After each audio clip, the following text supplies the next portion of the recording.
Дякую вам за зацікавлення до нашої конференції. Сьогодні ми вас приїхали для того, щоб поговорити про, мабуть, на практиці дізнані нами особливості роботи Служби безпеки в чинній владі. Перепрошую, що все трошки хаотично є. Ми прес-реліз буквально зараз поробляли, бо щойно дізналися, що Служба безпеки вже знайшла в цьому не просто якісь дивні моменти для них, але й кримінал, на їхню думку. Тому дякую вам, що ви прийшли. Зараз ми починаємо нашу прес-конференцію. На прес-конференції бере участь Володимир Петрович, історик, дослідник визвольного руху, екс-директор Державного музею архіву СБУ, який займався розсекреченням історичних матеріалів, а також Руслан Забілий, директор Національного музею меморіалу Турмана Лонського. Це музей, створений колишній в'язниці КГБ. Зараз це приміщення належить Службі безпеки України. Історик теж, який займається науковим дослідженням, який, власне, був вчора затриманий. Хвилин 15, напевно, виступлять наші учасники. Після того, прошу, можете задати всі запитання. Дякую, прошу до слова Володимира Петровича. Доброго дня. Як відомо, Служба безпеки володіє одним з найцікавіших архівних масивів, які висвітлюють історію України ХХ століття.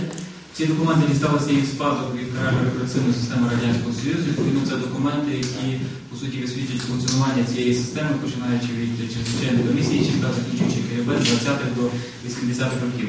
Протягом останніх років проводилася системна робота з їх розсекречення і їх оприлюднення для того, аби вони висвітлили маловідомі сторінки української історії.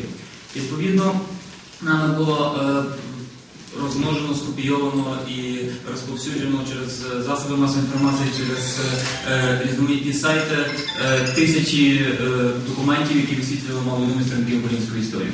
Власне, ці документи послужили поглибленому погляду української історії, відкрили дуже багато її білих плям.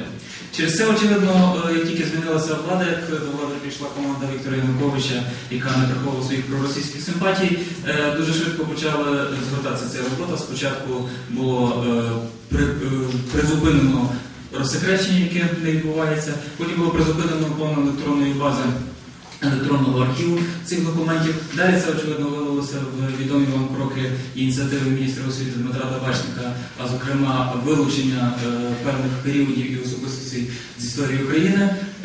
Подія, яка сталася вчора, показує, що крім цього дійшло зараз вже до того, що влада вдається до безпосереднього залякування істориків, які займаються незручними для неї питаннями українського минулого. І це означає, що цензура, яку запроваджує влада на засоби масової інформації, яку ми всі разом з вами відчуваємо, зараз поширилася і на українське минуле.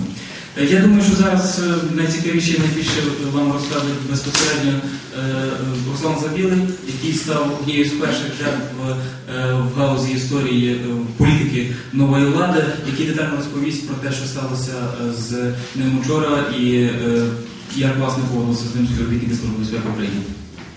Дякую. Прошу до слова Руслана Забілова, історика, директора Національного музею меморіалу жертв окупаційних режимів Турмана Лонського у Львові. Доброго дня. Отже, кілька слів про те, власне, чому я займаюся історією визвольного руху і чому я працюю в цьому музеї. Я був одним з ініціаторів створення музею Турмана Лонського, і в минулому році з погодженням із громадськістю, коли вже було створено музей, я був призначений в системі Служби безпеки директором цього музею. Музей теж належить до структури Служби безпеки і, відповідно, працюючи в музеї над тематикою репресій,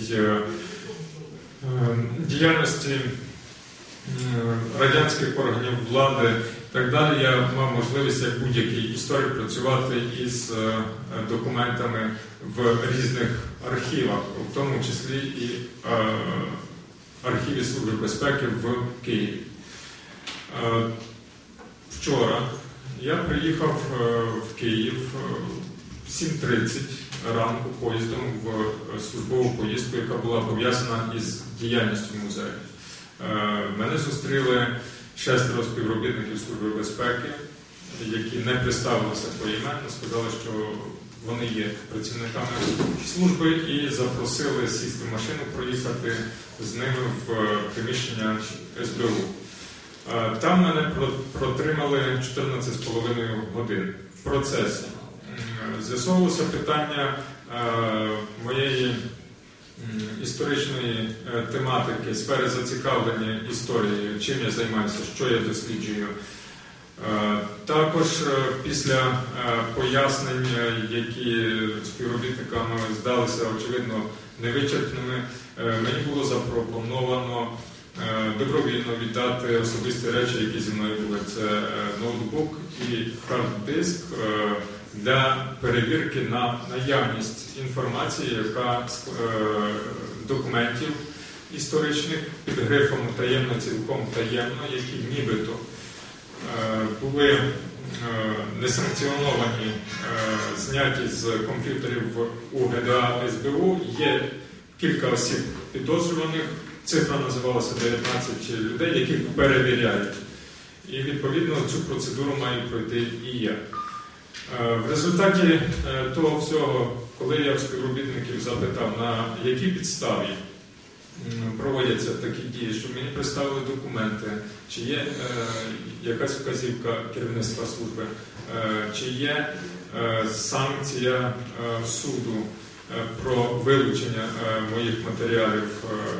І в результаті було сказано, що якщо я не даю добровільну згоду на це, то працівники Служби безпеки зроблять це самостійно. Ці всі матеріали були вилучені. Верніше, речі були вилучені. Отже, що там знаходилося? Там знаходилися документи, які стосуються історії визвольного руху, з якими працювали історики 2, 3, 5 років тому, які також, з якими я працював в Галузевому державному архіві Служби безпеки, які були скопійовані і перебували у вільному доступі для десятків, сотень істориків, не говорячи про широке коло зацікавлення цією тематикою. Окрім цього, там були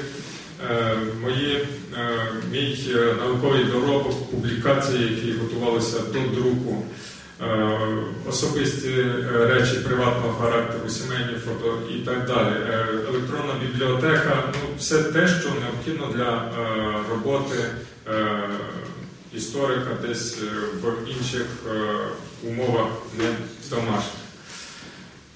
Отже, коли я запитав співробітників вже в кінці нашої розмови в 22-й годині про те, коли ці речі будуть мені повернуті, мені відповіли, що невідомо, коли це буде зроблено. Відповідно, сьогодні зранку я звернувся із заявою до голови Служби безпеки про те, щоб мені роз'яснили дії співробітників і також повернули ті речі, які були вилучені.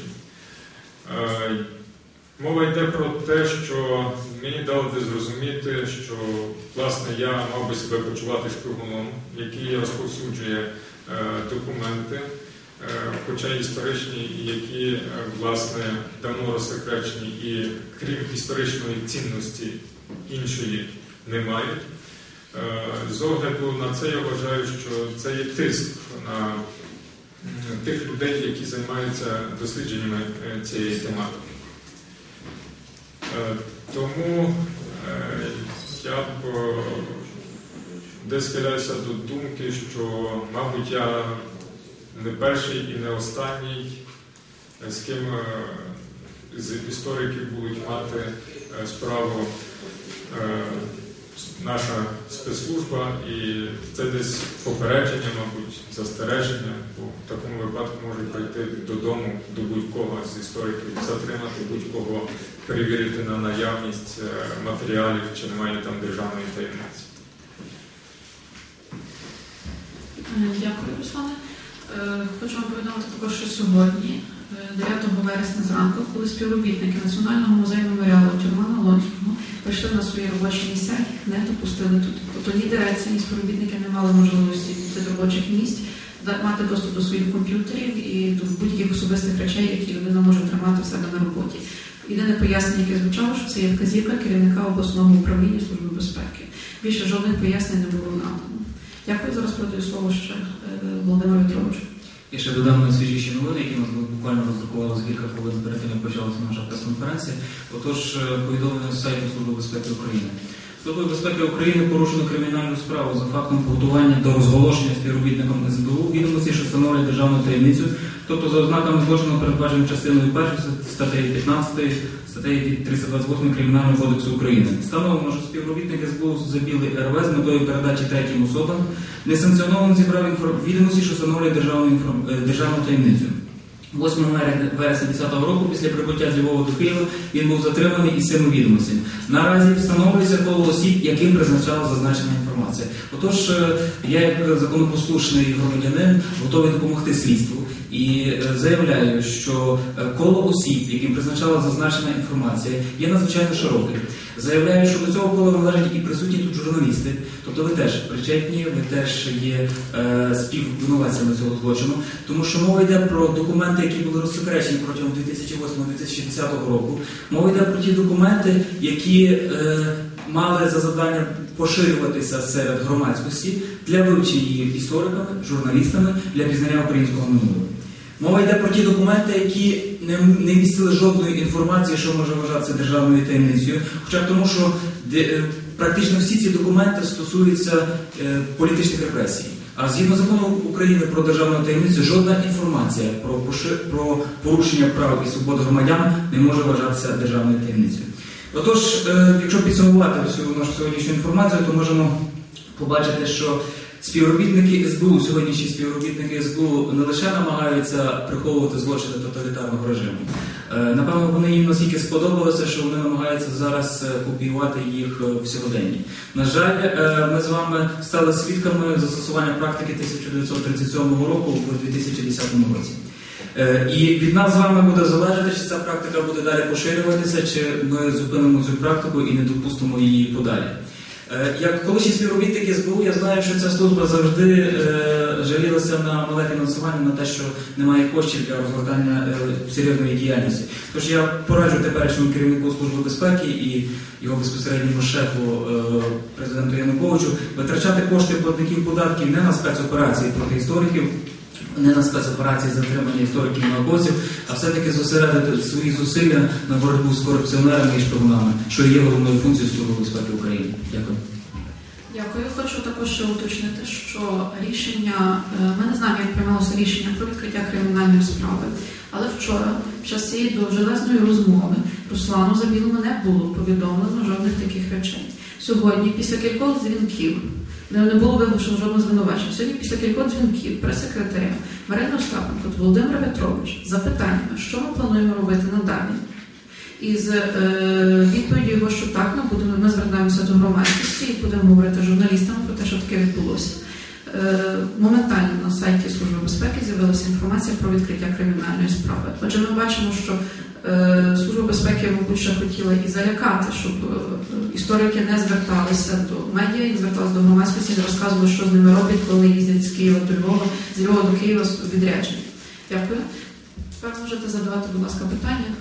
Прошу. Так, прошу, Іван.